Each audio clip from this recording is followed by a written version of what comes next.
Technology. Okay, good morning. There we go. That's much better. Good morning. Hey, but it's Tuesday. I think we should have a little bit more energy on the Tuesday. No, good morning. Very good morning to you. I don't even know these days whether I should introduce myself. I think like half of the room was with me yesterday. But my name is Ricardo Tlangoseb. I'll be your program director for the stakeholder conference for today. I just want to share 2 or 3 rules before we officially start the program, because we are just not hosting a conference. We're also busy with a television production. So this will be going out live on NBC in the next 5 minutes. So I just wanted to run you through 2 rules, very, very simple rules. I think the first one, if we can to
Well, a very good morning to you, Namibia, wherever you might be joining us from, and welcome to this special broadcast that's of the Stakeholders Conference of the Environmental Investment Fund. Well, as you're aware, over the last 2-3 years, the world basically has been rocked at its core in as far as our human security is concerned, whether it's in the social or economic space, with the advent of COVID, and of course the long economic recession that we've been going through globally. A big question, of course, the responsibilities that the EIF has as an act of, or organ established by the Act of Parliament, is to ensure, of course, that there are funds available and raising capital for sustainable development initiatives in the country. With all these changes that are happening globally, we are asking the questions: how can we restructure and take a look at climate financing, of course, alongside our local stakeholders as well as our international development partners? And that's what brought us here for this morning. My name is Ricardo Tlangoseb, and I'll be your host and, of course, also the program director for the ceremony this morning. We've got a very, very brief program lined up for you, viewers at home. Of course, the first one is just the welcoming remarks from Ms. Desiree Peter, board member of the Environmental Investment Fund. And of course, after that, we'll hear details from the Chief Executive Officer of the Environmental Investment Fund, Mr. Benedict Libanda, who has been at the helm of the institution since its inception to reflect on some of the most important learnings, the most important investments that the fund has made, and of course chart the way forward. He will also be asking some probing questions on some very, very challenging issues that the fund is dealing with and what we need to look at collectively as a country. So in that vein, I welcome you and of course ask you to quickly rise here in the venue and join us for the National Anthem and the African Union Anthems. Please stand.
Thank you very much. You may take your seat.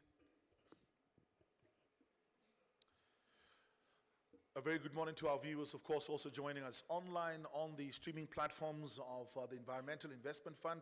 We would like to, of course, urge you to keep us engaged on those platforms as well. A quick reminder, of course, the importance of our gathering here. I think it's summed up in one word: the responsibility that we have for our future generations. In international environmental law, we are taught about intergenerational equity. And that generational equity is our main responsibility as human beings, to make sure that we leave a world that's much better than we found it, for the continuation of the species and, of course, also for the quality of life of our children. And just to come and set the tone for us for this morning, to officially welcome you to this engagement, which is, I don't want to call it a conference, but really a large-scale stakeholder consultation. We are going to be working throughout the day today. So we want to get the official parts out of the way so we can immediately get our hands dirty and get to the substance for this morning. Please put your hands together for board member of the Environmental Investment Fund, Ms. Desiree Peters.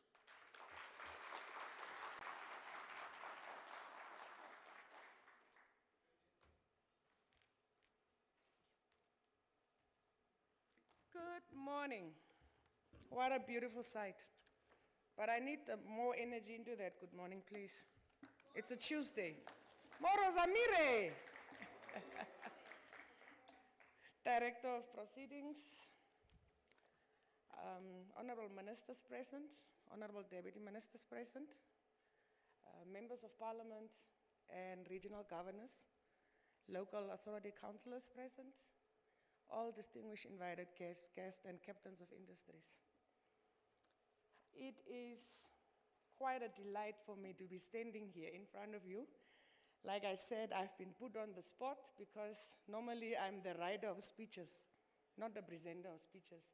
So today I got a taste of my own medicine to be standing here and presenting what the Communications Department has prepared for me through the Office of the CEO. Therefore, allow me to observe all protocol. It is a privilege to welcome you all to the much anticipated stakeholders conference organized by the Environmental Investment Fund.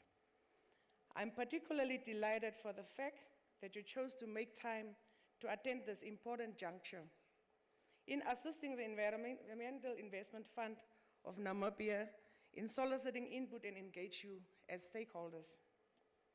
The principal objectives of this structured dialogue is to provide stakeholders an opportunity to facilitate exchanges, experiences, learning and opportunities to enhance coordination with the view of mobilizing climate financing at scale. Ladies and gentlemen, this stakeholders conference is serving a platform for the fund together with other institutions to network and engage on the opportunities and challenges pertaining to accelerating climate financing at scale. As it was mentioned by the Director of Ceremonies, this is not for us, but for our generations to come. This stakeholders conference is serving as a platform for the fund together with other institutions to network and create opportunities. Considering the climate investment demand identified in the nationally determined contribution, which is estimated to be around 80 billion in 2030, by 2030. Director of Ceremonies, the EIF's own response to the growing global need for environmental related investments, established in terms of the Environmental Investment Fund Act, Act 13 of 2001, with a mandate to raise funding for investments into projects and programs that promote sustainable developments.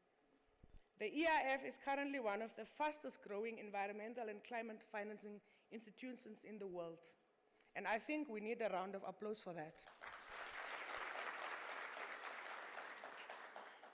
Amongst its recognizable impacts to date since inception, the fund has ensured that more than 240,256 hectares of land are under conservation. That's a bonus. The fund, together with its international and disbursed 258 community-based and individual grants valued more than 2.3 billion. Another round of applause. It has created more than 950 employment opportunities, mostly rural-based, and this includes season ones. It has retrofitted 169 boreholes that benefited more than 77,000 people who now have access to potable drinking water, and attracted 820 million for concessional green credit line with participating commercial banks. Now, I think we need a hand of applause. The green credit line with participating commercial banks from Agency Franchise Development under the Sustainable Utilization of Natural Resources and Energy Financing SUNREF project has made remarkable success in Namibia. To date, the fund attracted and mobilized more than 3 billion, mostly from multilateral development funding institutions and partners. Ladies and gentlemen, as you have heard, EIF has made great strides. And I think with your input today and your engagements, I think we can reach more and become the leading country in environmental management in the world. Your presence here serves as a reminder to us all just how important it is for the fund to be hosting a conference of this magnitude. I therefore call upon all the participants, both those in the venue and those joining us virtually, to play their role to come on board to support this initiative. The discussions that you will have today should outline the country's efforts to promote sustainable economic development goals and the country's path towards a low-carbon economy which increases the resilience of its population. I sincerely extend my gratefulness to all participants who took time from their busy schedules to be here today. On behalf of the EIF of Namibia, I would like to wholeheartedly extend a warm welcome to all of you. Feel at home and enjoy the hospitality of the Environmental Investment Fund of Namibia. With these words, I look forward to a productive engagement and wish you a fruitful conference. And I hope and I trust that, as it was said by the Director of Ceremony, we will ease up, relax, and make this a memorable event. This is the beginning of greater strides for Namibia. Thank you.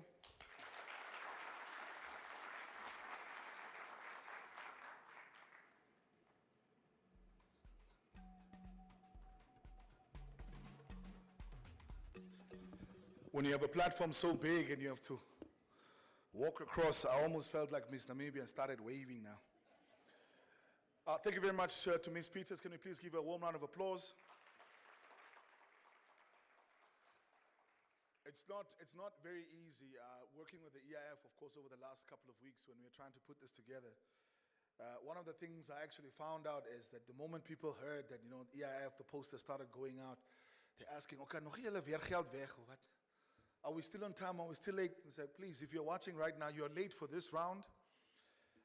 There will be a lot of money given away later, even in this evening. But one thing I, of course, also know is that there's currently, it's open, in fact, in terms of applying for grants. You'll get a little bit more detail throughout the rest of the day for that as well. So EIF is the gift that keeps giving, but it has to be held accountable. And, of course, the people sitting in this room are the ones that must make sure that they account. And who else in a better position to do that, of course, than Mr. Benedict Libanda, who has started with the EIF. I remember they started off as an office of only 2 people.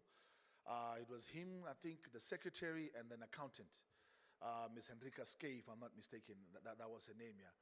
So the institution is coming from very, very humble beginnings to a point where we can sit on a day like this and say later in the evening we are giving away $88 million to 34 community-based organizations that must, of course, make sure that they implement sustainable development plans of the country.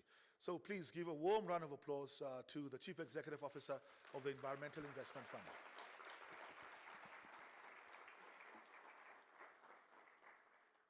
I think we need to keep the applause going while he's making his long walk to freedom. Huh?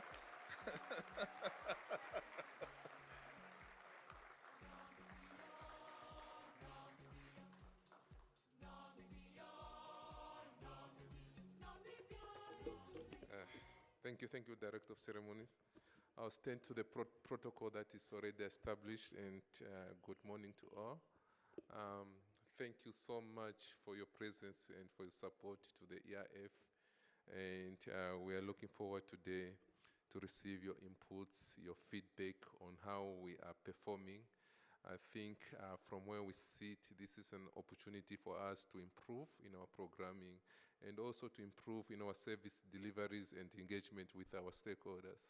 So we really thank your presence here. You realize that in this room today, we have a diverse group of participants from the private sector, from the CBO, NGOs, from academic institutions, faith-based organizations, traditional authorities. I think that, that indicates how our stakeholders' broadness in terms of engagement is with the EIF, because when we talk about environmental issues, it's cutting across all stakeholders, be it finance, water, conservation, energy, etc. So that makes our work very, very difficult to do because of different interests from these stakeholders, and how do we meet our interests is a challenge to us, and that's why we've called out this stakeholders engagement session. This session will be annually going forward, mainly to guide our implementation and our planning, as well as to improve participation and access to the EIF. One of the criticism that we have received is that information of the EIF is only reserved for the elites, only those on website, social media, Facebook, etc. But we're trying to address that, go on the radio, go on newspapers, on TV, in all media platforms, so that we engage as many stakeholders as possible. So my duty today is extremely simple, just to introduce the EIF, what we've done over the past few years, what we've learned, the opportunities going forward, and also seeking for reactions and feedback from the participants. Over the past, let me say 6 years, we have learned that the SDG number 17 is extremely an important goal. That is a partnership goal to support the other 16 SDGs. We've heard in the speech that the current NDC requires about $5 billion to implement. The NDC is a country commitment on addressing climate change mitigation and adaptation. But yesterday I've learned that the new revised ones requires about 270 billion Nambian dollars to execute by 2030. In US dollars, that will be around 15 billion US dollars, 9 billion for mitigation, 5 billion, 6 billion for adaptation. That requires strategic partnership in terms of raising such funding, because 90% of such funding should come from development finance institutions, multilateral climate funds, and also international investors. And that calls for strategic dialogue, strategic thinking on how we attract such big sums of funding. And hence, this dialogue today is extremely important, for a number of reasons. One is really to see how we can improve our engagement with international relations in terms of accessing funding from international partners. Two, how we can improve our governance at the EIF, extremely important because funding follows where it is utilized best.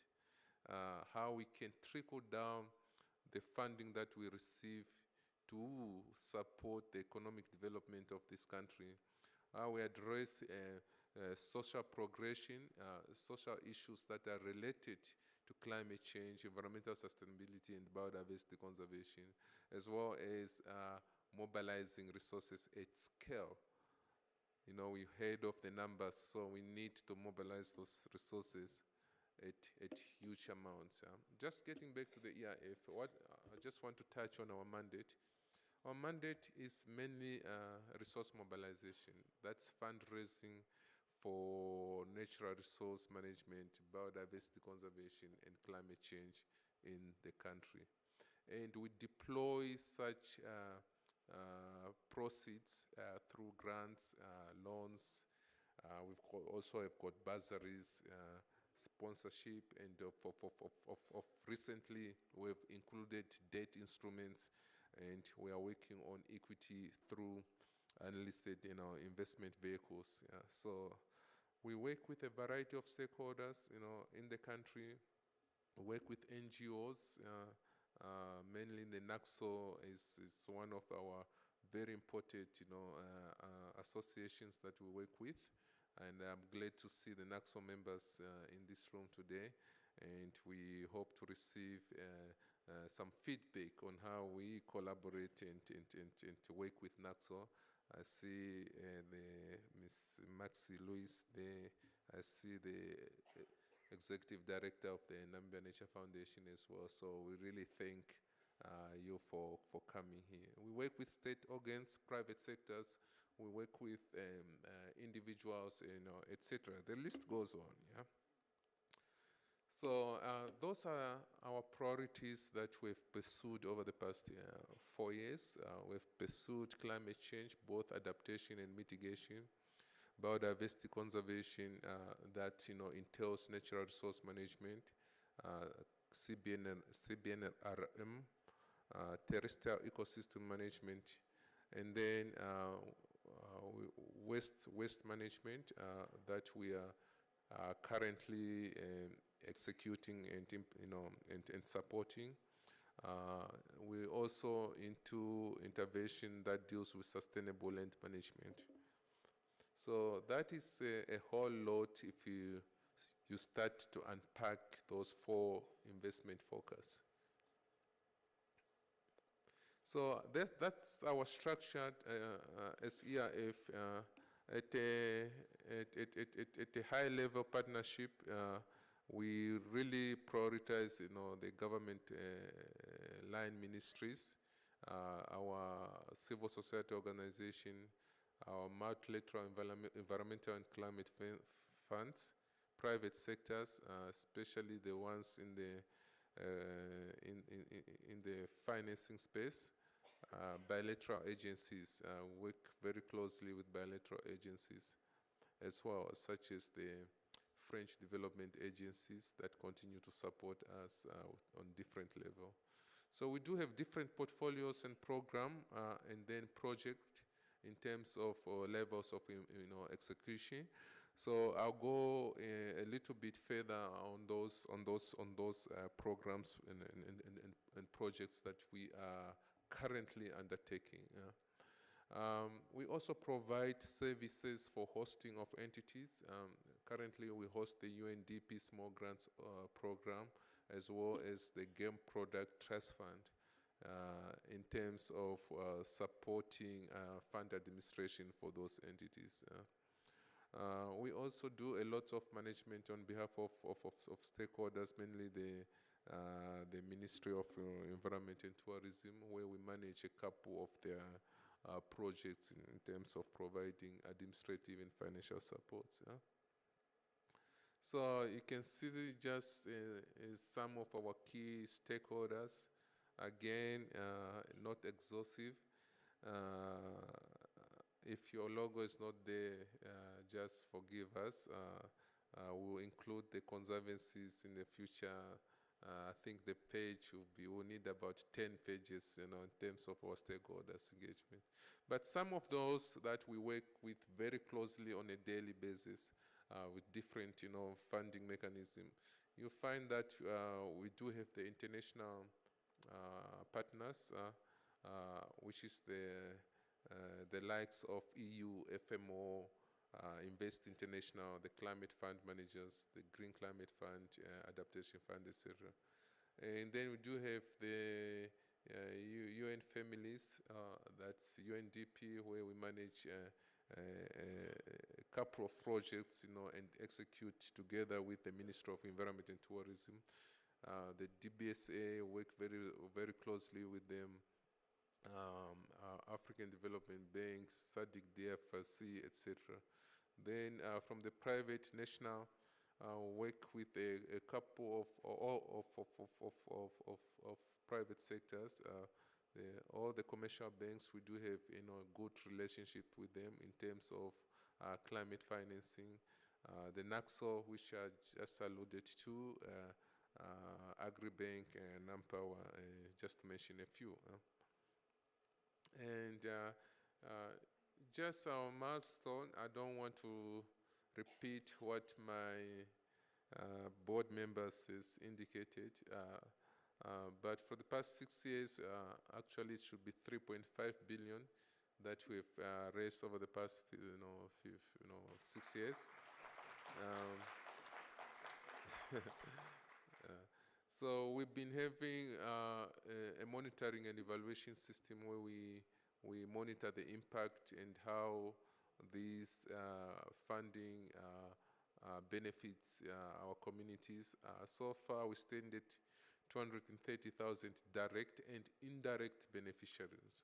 So it's extremely very important, difficult to qualify that, but we do have a matrix that we've come up with that records such numbers. As we work with different donor funding, we are required to be accountable to the donors and development partners that we serve. And over the past 5 years, we've undertaken more than 52 audits, external audits, and can just imagine 52 audits is quite a lot within a space of six years. So on average, we spend about how much? Almost 9 audits per year, on different projects. So, and most of them, they've been unqualified. We've signed 28 funding agreements with different agencies, DFIs, multilateral environmental funds, and donors, philanthropic, individuals. We also have got 282 partnership that we have created through different levels of engagement. This could be like grant financing, lines of credit, bursaries, academic research, MOUs with different government entities. Just to touch on the private sector facility that we worked on, I think this came to an end in March last year, and this was the 46 million euro credit facility from the African Development Bank through a program called the Sustainable Utilization of Natural Resources and Energy Financing Program. We worked extremely well with Bank WINDHOEK, First National Bank, and Nedbank, and they were able to deploy their allocation through different different projects that were financed through that facility. The ERF hosted the technical assistance facility. That means providing some of the origination and technical supports to the bank, working together in marketing as well as in supporting proponents submitting those business plans to the bank. So that is one of the projects supported and financed under this program. If I stand to be corrected, but I think it was financed through Bank WINDHOEK. Bank WINDHOEK. Yeah, I can see Clay smiling. Yeah. And then we do have a GCF portfolio of about 43 million US dollars that we've accessed so far. But we have the 4 projects that are 4 projects in terms of size. Then we've got about five readiness small grants that supports the preparation of preparatory work for country and as well as climate readiness for country for Namibia, to be specific. So 2 of those projects have come to an end. 2 of them are still ongoing, and the ones that have come to an end are the climate resilient agriculture project that has been implemented in the 2 Kavango regions and the Zambezi region, as well as the Empower to Adapt, which was a grant-making project for the community-based natural resource management program. We still have the rangeland and ecosystem management project for the Kunene region. That's ongoing. And today, this evening, we'll witness the beginning of the grant program under the building resilience on the ecosystem-based adaptation. Those are the UNDP projects that we have done, very, very impactful. The financing of SDG 1, 2, 3 is directly to individuals, targeting micro and small medium enterprises. We've worked with Standard Bank on this one in terms of blending a grant and a credit line facility. Nila Lake is ongoing. It's a landscape approach for livelihood program. So there are some grants component that the Environmental Investment Fund is managing. So we also have got the Triple B with UNDP. That is Build Back Better, which is an urban sustainable agricultural program that's promoting peri-urban and urban agricultural activities at household and individual level. Yeah. Is it visible? Looks like it's not visible.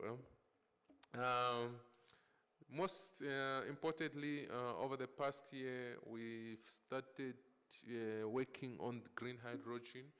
Our responsibility on green hydrogen is more on financial structuring.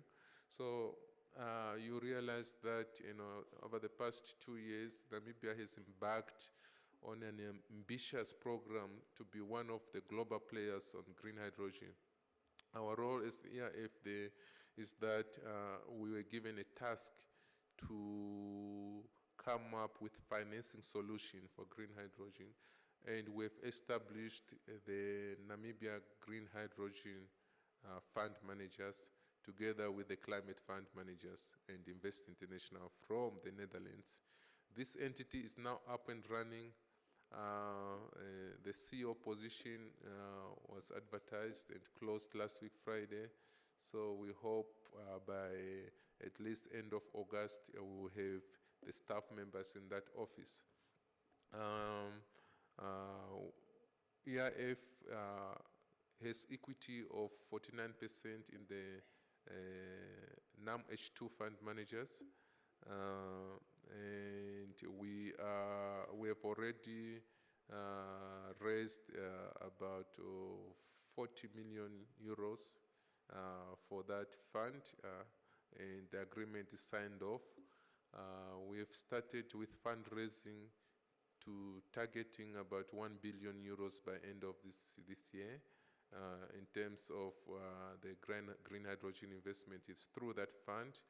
At the moment, we are reviewing a term sheet from the European Investment Bank of about 500 million euros. So we will keep the public informed on how we are progressing with the green hydrogen investments in the country.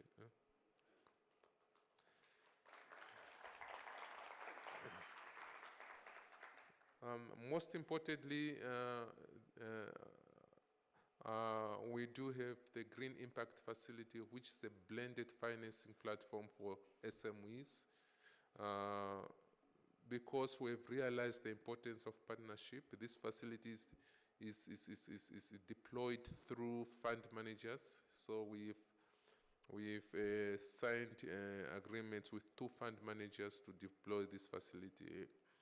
It provides concessional loans up to 2 million Namibian dollars to micro enterprises.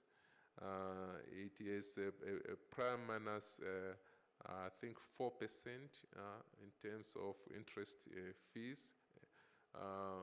There's a repayment period of 1 to 8 years, and we are looking at extending that period so that it's easy for SMEs and micro enterprises to honor their obligations. And by end of this year, we target to disperse about 72 million through those funds. And you are welcome to apply for your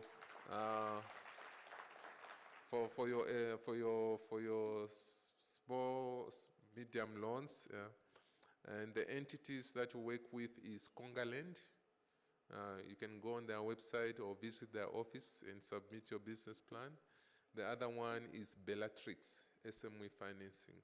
So these 2 are specialized micro-lending and financing entities, and they've got the capabilities to deploy this allocation. So we really encourage especially youth and women in businesses to apply for those grants, not grants, concessional loans.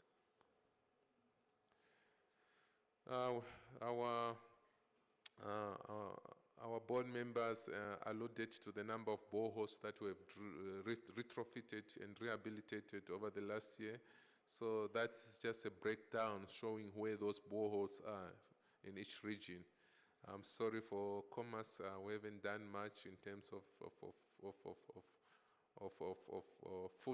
footprint, but this is because that there is very little space for us, because there's no communal areas in Commerce, very limited. This is a testimony from Valerie, one of our proud recipients of our small stock revolving scheme. She received 21 goats, and when we went back after 1 year, she had more than 46 goats, and she was proud to indicate to us that she's able to support a family of 21 dependents in terms of providing livelihoods and providing social safeness to those in need. Our lessons is that I think partnership is key. We need to leverage on expertise and resources that our partners have. Instead of doing it alone at the ERF, we should work with partners. It's extremely important. We realize that we have grown so much within a short time, and we can't hide away from it that we are challenged with human resources. And the only way we can do this is to execute and implement some of our projects, or if not all of them, through our partners that have got specialized skills to do so. Grants should be implemented to a grant, partners. Loans should be executed through a specialized, SME, like we have done with the SunRef program. We've done with the Green Impact Facility. We also learned that we need to start programming at scale through programmatic framework. Instead of concentrating on small projects, we need bigger projects that have got bigger impacts, especially on resilience, livelihoods, and adaptation. That is hugely required to access funding at scale. Capacity will remain a challenge because there's a lot of demand from our donors. So we need really to develop such capacity, and we're working on our capacity strategy to make sure that we conform with the requirements and the expectation of our first donors, and then secondly, those that we interact with, the beneficiaries, stakeholders that we execute our projects together. This is our pipeline activities, so what we intend to do in the next 1 year. Extremely high-level activities. We are launching our accreditation to the Adaptation Fund. At the same time, we've started with a developing proposal to up to 14 million Namibian dollars, 14 million US dollars. That's around about 250 million Namibian dollars. We are working on upgrading our accreditation category to the Green Climate Fund, so that we access funding at scale. At the moment, we are only accredited at 10 million US dollars per project, but within the next year, we'll be accredited for 50 million US dollars per project. But still with the Green Climate Fund, it's worth noting that we are already developing 2 concept notes. We've developed 2 concept notes. We're developing 2 proposals to the tune of about 400 million Namibian dollars to be submitted to the GCF for funding. That is in the area of marine ecosystem and adaptation, as well as urban sustainable agriculture.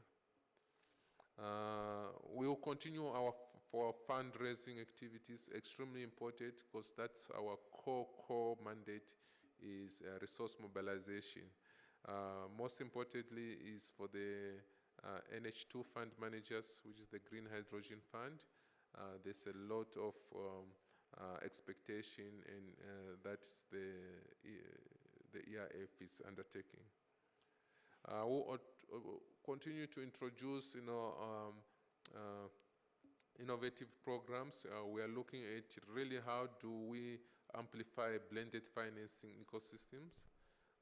How do we work with the Ministry of Environment, Forest and Tourism on carbon markets? They've done good work as the enabling environment with the support from UNDP and the government of Japan. We're looking at green attributes for products, especially for the private sector. So these will be green attributes that will fetch a premium on products that are produced through an environmentally friendly processes.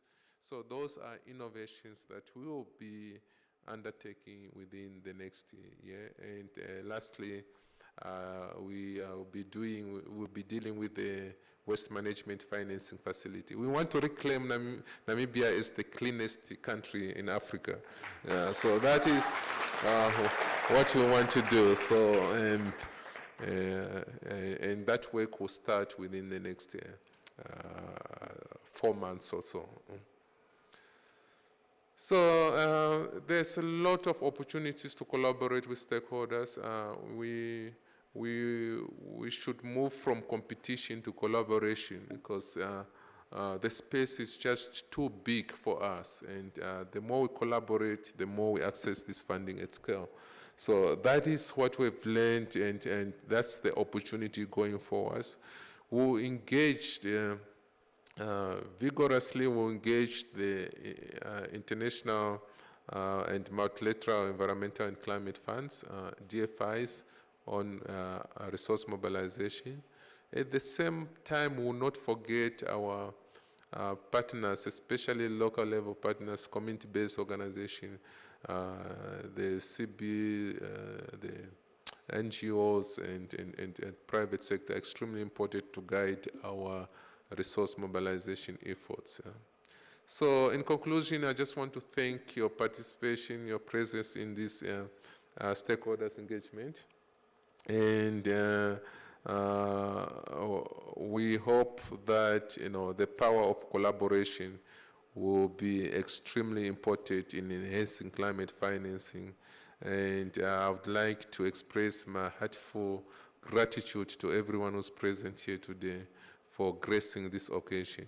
So I just want you to leave you with a video from one of our beneficiaries so that you hear the testimony of her projects. And I thank you so much.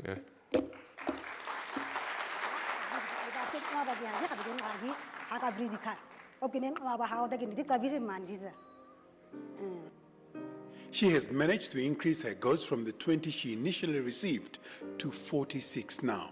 The goats here are a great help to the household. Johannes Auchomop, Ganas's brother-in-law, says that he has seen determination in Ganas, praising her tenacity.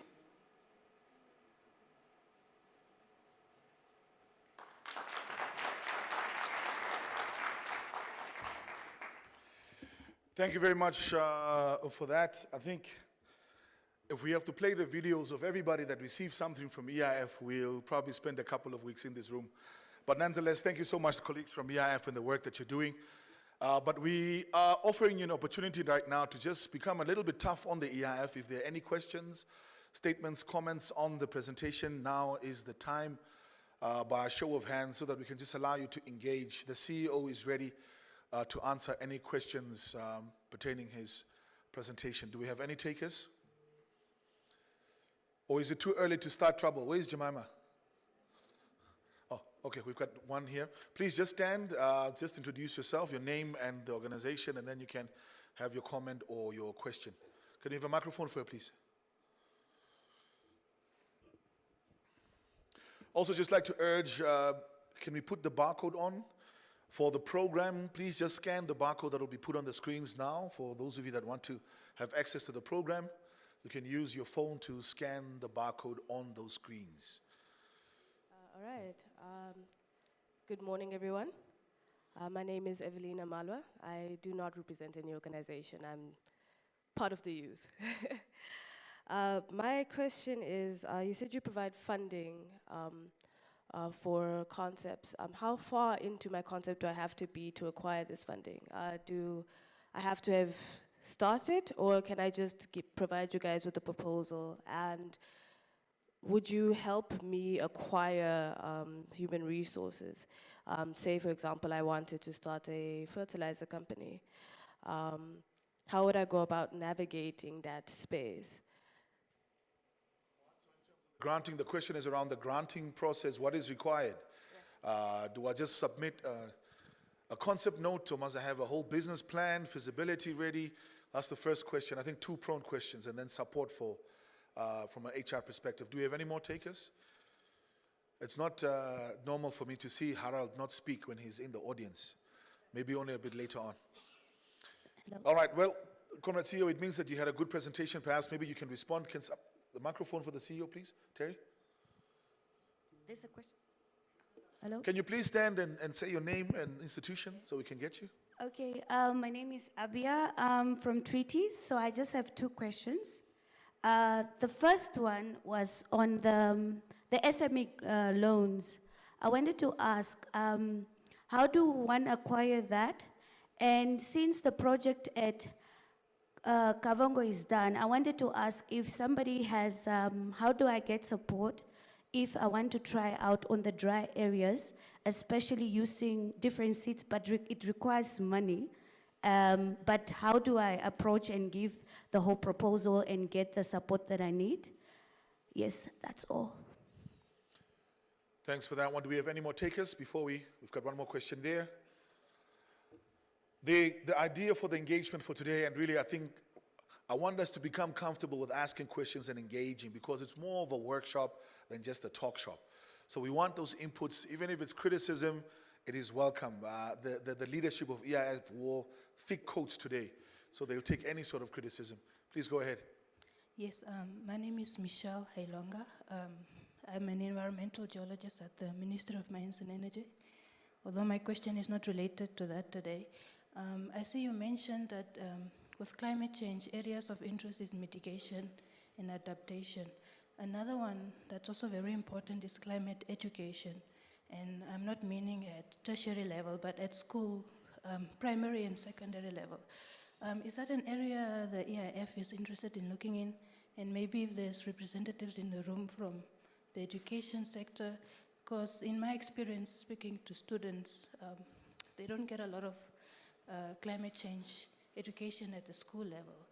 They maybe get in certain subjects at high school level, you know, what is greenhouse gases, what is climate change, but not so much as to what's happening in the world, about mitigation, adaptation, and all these other very important topics.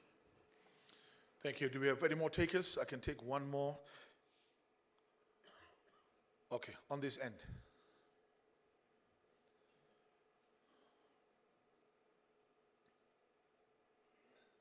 All right.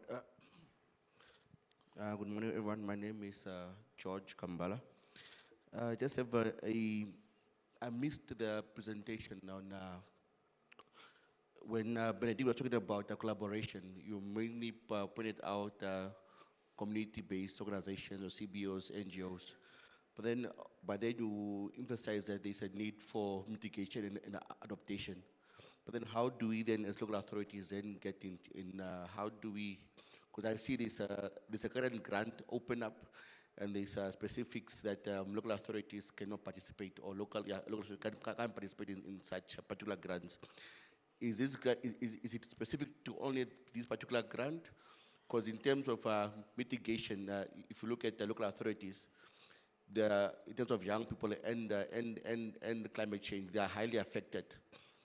Actually, the ones outside Windhoek, your Luderit and so forth. So how do local authorities then also get access into this funding? Whether that be the collaboration, whether be it a program on its own by the local authorities. Yeah. I think perhaps Comrade CEO, perhaps we start with that. Can you please bring a microphone to the CEO for responses? I think perhaps we start with that last question, because I know I heard about that one, of course, already yesterday. And I'm sure there are different products targeted at different stakeholders in terms of the grant funding. Thank you for those questions. I've got a big team here. I might just call them out. Call them out if, yeah.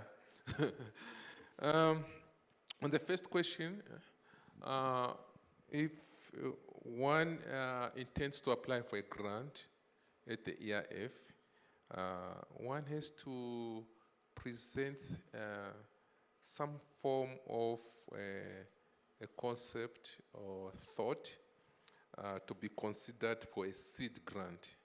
A seed grant is what we use to develop or to support the development of proposals. Very small, it's about 20,000 Namibian dollars. That's for grant proposals. With regards for project preparation, especially for the Green Impact Facility, we do have a technical assistance facility that the two fund managers, that is Bellatrix and Congaland, will be having at their disposal. But you have to present again a compelling competitive idea to qualify for such funding. And also it's limited. You have to compete with other ideas that come through. It's not unlimited. So those are the two kind of support in terms of project development and project preparation for all of the SME financing that we offer. How do you get to access to the microfinancing that we are providing? These ones you have to contact the fund managers, the two unlisted fund managers, that is Congaland and Bellatrix, so directly. So what we've done is that we've given them the mandate to select, approve, and manage the portfolio. We'll be happy to give you some contact details or project them on the screen so that everyone knows where to get these resources and how to access these resources. The requirements will also be shared. They are already on our website, but also the two fund managers, they've got the requirements in place. If you call them, they'll be able to guide you on what is needed for you to access such funding, and also the terms and conditions. And on climate education, very important one, we do have a grant program at ERF. It's now, the call is ongoing, where different, partners can apply, including schools. What we have done in the past is that we've supported, underprivileged kids to visit national parks, to visit education centers in the south, and just to expose them to the sector, to environmental sustainability, conservation, climate change, etc. But I think what's most important is that we've worked with the UNAM, and we have now a master's on climate change that we've designed together with UNAM. And that Masters of Climate Change has got different disciplines, has got finance, biodiversity. I think mines is there as well. So you can consider that, you can look at that one if you are interested. And then on top of that, we do have bursaries at the ERF, which will be advertising in the next few months. And those bursaries is really to encourage a career within climate change and biodiversity conservation.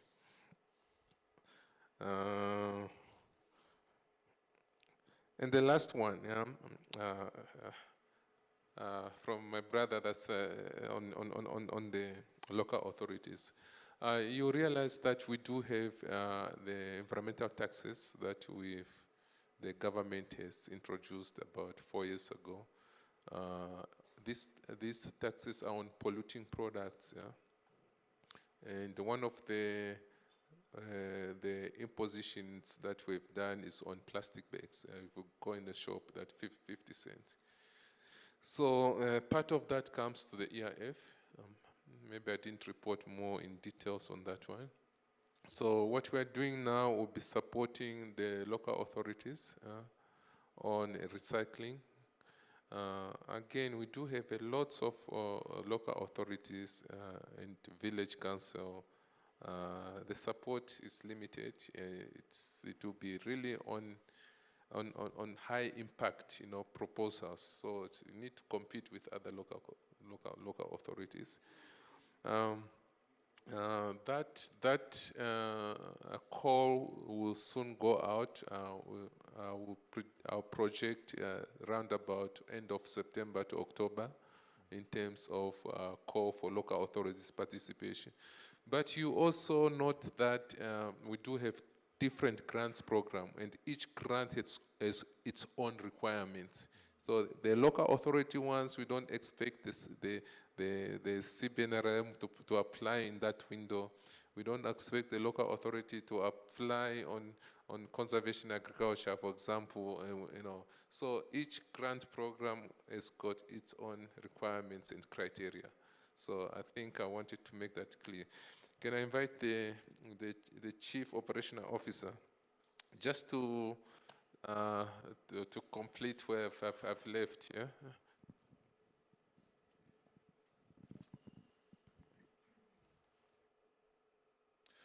Mr. Carl Aribeb is the Chief Operations Officer of the Environmental Investment Fund. If money probably went to the wrong project, he's responsible. Yeah, I'm like, the relationship between me and the CEO is like the relationship between the engineer and the architect. One designs, and it's the problem of the architect to make that structure stand. So I have to make things work. But on a serious note, you covered it all. Say, the only thing I needed to ask is that we are a public entity. So when opportunities arise, or when we access opportunities,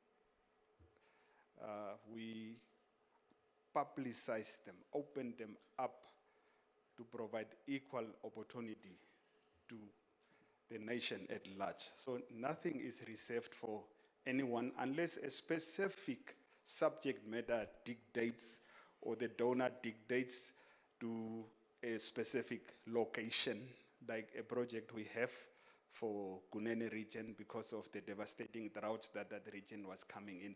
But even within Kunene, there is an element of competition. So there is nothing automatic, nothing reserved. That's one. Number two, It's also because of the competitive nature, the best idea that you put forward, the resources are always limited and the demands are always higher.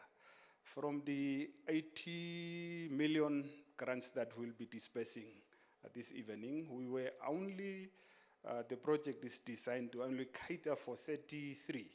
We received over 200 applications.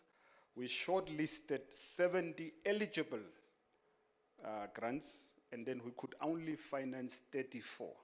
That is the scale of demand and the need for climate change adaptation in this country. For that reason, it is the best idea, the best effort from the applicant that succeeds. And it's very difficult for us to manage that. Lastly, also on the education part of it, my sister, education should not be an additional element to mitigation and adaptation. It cuts across. But your point is very valid. There must be mitigation education, there must be adaptation education, there must be environmental education. And from that perspective, I just want to support what the CEO says.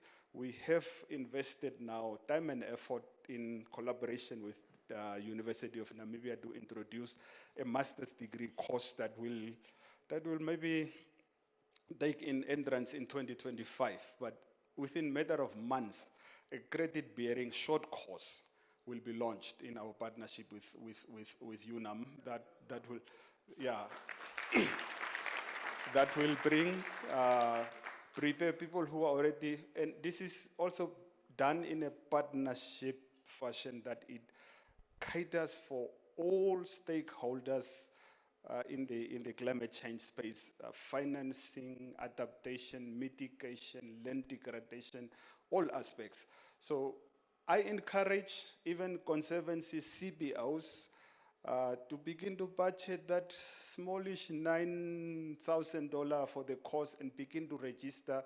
By the time the master's degree program is rolled out, the credit from the short course will be considered. That's the arrangement that we have. Thank you. Thank you very much. Of course, Mr. Carl Aribeb will be one of the curtain raiser presenters in the first session that will be following shortly. Thank you so much for all those contributions that came in. One of the things, of course, that I wanted to point out is the fact that the online viewers, please do make use of the platform, ask those questions as well. And for those viewers that are joining us on NBC TV, thank you so much for making the time out to be with us as well. If you want to engage us on the questions, the viewing still continues on the digital news platforms, and that's where you can engage us for your Q&A. That's on digital news at NBC, as well as on the Environmental Investment Fund's Facebook page. Stay with us. We go for a quick break as we continue with more engagements right here at the Environmental Investment Fund's Stakeholder Conference 2023.